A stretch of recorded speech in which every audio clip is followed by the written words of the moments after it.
घर और किचन से जुड़े कामों को परफेक्ट तरीके से करने के लिए आज कुछ टिप्स और हैक्स लेकर आई हूँ जो आपको बहुत काम आएगा, जिससे आपकी मेहनत भी बचेगी, ढेरों पैसे भी बचेंगे और साथ ही साथ आपका समय भी बचेगा। तो hello everyone, welcome back to my channel. कैसे हैं आप सब लोग? उम्मीद करती हूँ हमेशा की तरह आप सब बहुत अच्छे होंगे। वीडियो अगर ज़रा सा भी यूज़फुल लगे तो इसे एक लाइक ज़रूर करिएगा। तो चलिए स्टार्ट करते हैं आज का वीडियो। घड़ी का इस्तेमाल हम सब लोग करते हैं, बच्चे हो या चाहे बड़े हो, हर कोई जो है वो घड़ी को पहनता है। लेकिन कभी कभार गलती से किसी से भी ये हो जाती है कि उस पर पानी गिर जाता है, किसी तरीके से वो जो घड़ी है वो भीग जाती है, या फिर बारिश के मौसम में ये हादसा हो जाता है। तो उस वक्त हम क्या करते हैं कि घड़ी को सीधे धूप में रख देते हैं। लेकिन धूप में रखने से क्या होता है, इसका जो ऊपर का शीशा होता है ना, वहाँ पर आप देखते होंगे भाप सी जमा हो जाती है, जिसके बाद इसका डायल दिखना ही बंद हो जाता है, एकदम धुंधला सा हो जाता है। तो जब भी अगर आपके साथ ये प्रॉब्लम होती है तो धूप में रखने की बजाय आप इसको रखिए चावल में। किसी भी कंटेनर में चावल रखा है, उस कंटेनर में आप चावल के अंदर इस तरीके से घड़ी को रख दीजिए करीब 2 घंटे के लिए, या फिर अगर आपके पास टाइम है तो और भी ज़्यादा टाइम के लिए आप उसको रख दीजिए। आप देखिएगा इसके अंदर जितना भी मॉइस्चर गया होगा, पानी गया होगा, वो सब ड्राई हो जाएगा। तो धूप में रखने की जगह आप इस तरीके से अपनी घड़ी को चावल में रखिएगा ना, तो बहुत ही अच्छे से जो है ये सूख जाता है। तो ज़रूर ट्राई करिएगा। उम्मीद करती हूँ ये वाला टिप आपको ज़रूर काम आएगा। तो चलिए बढ़ते हैं नेक्स्ट टिप की तरफ। जब कभी हम नेल कटर का इस्तेमाल करते हैं नाखून को काटने के लिए, तो हम क्या करते हैं, कहीं पर भी बैठ के काटने लगते हैं, ऐसे ही खुले में काटते हैं, जिससे जो नाखून है वो उड़ उड़ के हर तरफ फैल जाते हैं। उसके बाद जो है हमारा डबल काम हो जाता है, उस नाखून को चुनने की प्रॉब्लम हो जाती है। कुछ हम उठा लेते हैं, कुछ ऐसे ही छोटे छोटे होते हैं वो बच ही जाते हैं। तो ऐसे खुले में कट करने के बजाय आप इस तरीके का एक पॉलीथीन ले लें। कुछ भी हम खरीदते हैं तो इस टाइप का जो ट्रांसपेरेंट एकदम पॉलीथीन होता है ना, वो मिलता है। तो इसको फेंकिए मत, इस तरह की कई सारी चीज़ों में हम इन सब का इस्तेमाल कर सकते हैं। तो ये जो पॉलीथीन है, बस आपको इसके अंदर अपने हाथों को इस तरीके से डालना है और आपके नील्स जो हैं वो आपको कट करने हैं।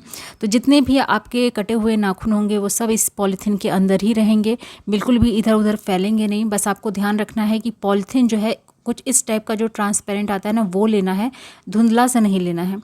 तो क्योंकि धुंधला में फिर वो दिखता नहीं है। तो फिर बस इस तरीके से नाखून कटने के बाद आप उस पॉलीथीन को अपना थ्रो कर दीजिए गार्बेज बॉक्स में।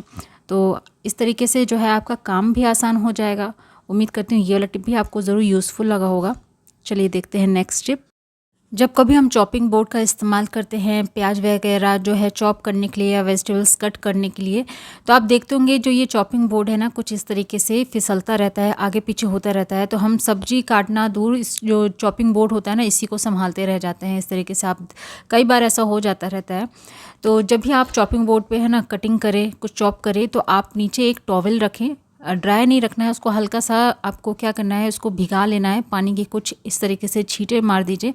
उसके बाद जो है ये चॉपिंग बोर्ड आप रखिए। तो इससे क्या होगा ना कि ये बहुत ही अच्छे से उस पर स्टिक हो जाता है, ग्रिप बहुत अच्छी बन जाती है, जिससे जो आपका चॉपिंग बोर्ड है बिल्कुल भी फिसलता नहीं है, आगे पीछे नहीं होगा, और आप अपनी चॉपिंग कटिंग वेजिटेबल्स की ईजिली कर पाएंगे। तो ये बहुत ही सिंपल सा ट्रिक है जिससे आप अपना काम भी आसान बना सकते हैं। आई होप ये वाला टिप भी आपको यूज़फुल लगा होगा। वीडियो अच्छा लग रहा है दोस्तों तो एक लाइक ज़रूर करिएगा। चैनल पे अगर आप पहली बार हैं, आपने अभी तक सब्सक्राइब नहीं किया है, तो ज़रूर सब्सक्राइब भी कर लीजिएगा। चलिए देखते हैं नेक्स्ट टिप। अभी जैसा कि गर्मी का सीज़न चल रहा है, तो नींबू का हम सेवन किसी ना किसी तरीके से तो करते ही हैं, और काफ़ी सारे जो छिलके हैं वो इस तरीके से इकट्ठा हो जाते हैं। तो हम नींबू का जो है जूस का इस्तेमाल करते हैं, साथ ही साथ ये जो छिलके होते हैं इनका हम इस्तेमाल क्यों ना करें, इनको भी हम क्यों फेंक दें। ये भी हमारे बहुत काम की चीज़ है। तो आपको क्या करना है, इस तरीके से छोटे छोटे टुकड़ों में आप इसको कट कर लीजिए। नाइफ़ से कट करिए या फिर इस तरीके से जैसे मैं कैंची से कट कर रही हूँ, इस तरीके से आप कट कर लीजिए। ये बहुत ही हमारे काम की चीज़ है, बहुत सारी चीज़ों में ये हमें इस्तेमाल आ जाती है, क्लीनिंग में बहुत खासकर ये काम आ जाता है। तो आज हम इसको यूज़ करने वाले हैं, जो हमारा मिक्सी का जार होता है ना, उसको साफ़ करने के लिए। हम उसमें लहसुन, अदरक वगैरह सब पीसते हैं, कई सारी चीज़ें पीसते हैं, जिसकी वजह से उसके अंदर काफ़ी अजीब सी एक स्मेल आने लगती है। तो आप इसको इसके अंदर डालकर क्लीनिंग करिए। तो नींबू के जो जितने भी पीसेस हैं उनको कट करके थोड़ा सा नमक आप ऐड कर दीजिए और थोड़ा सा पानी डालकर आप इसको चला दीजिए 2 बार। तो उसके बाद आप निकाल के इसको देखिएगा, जो हमारा मिक्सी का जार है वो भी क्लीन हो जाएगा, साथ के साथ जो हमारे मिक्सी जार की जो ब्लेड है ना वो भी शार्प हो जाएगी। तो यहाँ पर आपको साफ़ करके दिखाती हूँ। जो हमारा मिक्सी का जार है वो बहुत ही अच्छे से मेरा यहाँ पर साफ़ हो गया, साथ के साथ जो अंदर से लहसुन की स्मेल आ रही थी ना वो भी ख़त्म हो गई है। तो ज़रूर ट्राई करिएगा। साथ के साथ ये जो हमने नींबू को पीसा है ना उसमें मिक्सी के जार में, तो इसको भी हम फेंकने वाले नहीं हैं, इसका भी हम इस्तेमाल करेंगे। तो हमारे बॉटल्स होते हैं ना, बच्चे जो है स्कूल लेकर जाते हैं, या फिर दूध की बॉटल्स होती हैं, पानी गर्म करने वाली जो होती है बॉटल, वो वाली होती है। कभी कभार आप देखते होंगे उसमें भी अजीब सी स्मेल आ जाती है, अंदर से गंदा हो जाता है, तो उसको भी हम क्लीन कर सकते हैं। तो ये जो हमने जो मिक्सी में पेस्ट बनाया है ना, बस इसको आप बॉटल के अंदर डालिए और थोड़ी देर इस तरीके से शेक करिए। उसके बाद आप देखिएगा जो आपका बॉटल है ना अच्छे से क्लीन हो जाएगा, अंदर जितनी भी स्मेल होगी वो तो ख़त्म होगी, साथ ही साथ अंदर की सफाई भी हो जाती है। तो ये तरीके बहुत ही अच्छे होते हैं जिनसे हम इन सारी चीज़ों का इस्तेमाल कर सकते हैं। कुछ भी वेस्ट करने से पहले आप कुछ ना कुछ उसका यूज़ करिए, आपको बहुत काम आएगा। आई होप ये वाला टिप भी यूज़फुल लगा होगा। चलिए देखते हैं नेक्स्ट टिप। सिंक में जब हम बर्तनों को धोते हैं तो उसको सफाई भी अच्छे से कर देते हैं, जूने से, मजने से, हर तरीके से हम उसको साफ़ कर देते हैं, लेकिन फिर भी एक अजीब सी चिकनाई उसमें रह जाती है, क्योंकि हम दूध वाले बर्तन होते हैं, ऑयली बर्तन होते हैं, वो सब उसमें वॉश करते हैं, जिसकी वजह से हल्का हल्का चिपचिपाहट होता है, स्टिकीनेस होता है, वो सब रह जाता है। तो उसको ख़त्म करने के लिए आप इस्तेमाल कर सकते हैं यहाँ पर आटे का। जो ये हम जब रोटी बनाते हैं तो थोड़ा बहुत आप देखते हो ना गैस पे गिर जाता है, या फिर जब बेलते समय में साइड में थोड़ा सा गिर जाता है, बस आप वही आटे को यहाँ पर लीजिए, एक्स्ट्रा अलग से आपको लेने की ज़रूरत नहीं है। वो आप इकट्ठा करके इस तरीके से रखिए, और जो ये सिंक होता है ना इस पे इस तरीके से छिड़क दीजिए उसको। उसके बाद सूखा इसको इस तरीके से हर तरफ से आप इसको मल दीजिए।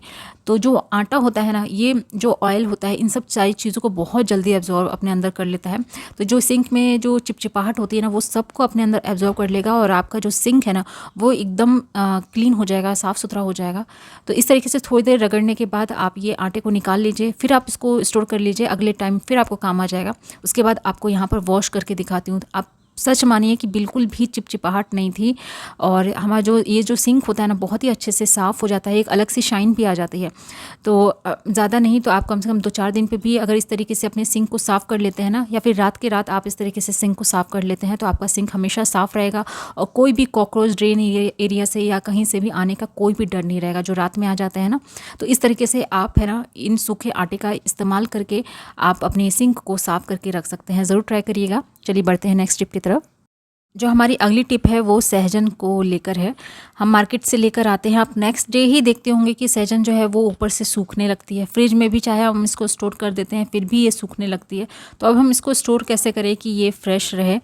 तो इसके लिए आपको क्या करना है, एक है ना लेना है टावल, और टावल को हमें गीला कर लेना है, थोड़ा सा सूखा नहीं लेना है। तो यहाँ पर मैंने इसको भिगाकर और अच्छे से इसका जो है पानी को निचोड़ लिया है। उसके बाद बीचों बीच इस तरीके से सहजन की सारी डंटियों को रखने के बाद इसको अच्छे से पैक कर लेना है इस तरीके से। तो इससे क्या होता है ना, इसके अंदर का जो मॉइस्चर है वो बना रहता है। और अगर आप इसको बाहर रख रहे हैं तो हर दिन इसको टॉवल को हल्का हल्का भिगाते रहिए, ऊपर से पानी की छींटे मारते रहिए। और अगर आप फ्रिज में स्टोर कर रहे हैं तो एक एक दिन छोड़ के भी अगर आप इसको पानी की छींटे देते हैं ना, तो आपका कम से कम 8 से 10 दिन जो ये सहजन है ना बिल्कुल भी सूखेगा नहीं, ऐसे ही फ्रेश के फ्रेश रहेगा। तो इस तरीके से सहजन को आप अपने स्टोर कर सकते हैं। अगर आपको कुछ दिन के बाद बनाना है तो ये लंबे समय तक इस तरीके से आप चला सकते हैं। तो ज़रूर ट्राई करिएगा। तो दोस्तों कैसा लगा है आज का ये वीडियो? उम्मीद करती हूँ आज के सारे टिप्स एंड हैक्स आपको लाइफ में कभी ना कभी ज़रूर काम आएंगे। वीडियो अच्छा लगा है तो इसे एक लाइक करिएगा, ज़्यादा से ज़्यादा शेयर करिएगा फैमिली और फ्रेंड्स में, और चैनल पे अगर आप पहली बार आए हैं तो इसे सब्सक्राइब करिएगा। और हाँ, कमेंट बॉक्स में ज़रूर बताइएगा आपको इनमें से कौन सी ट्रिक सबसे ज़्यादा यूज़फुल लगी है, और आप मेरा ये वीडियो दुनिया के कौन से कोने से देख रहे हैं। कल फिर मिलती हूँ ऐसी एक नए वीडियो के साथ, कुछ नए टिप्स और ट्रिक्स के साथ। तब तक के लिए अपना खूब सारा ख्याल रखिएगा। Good bye.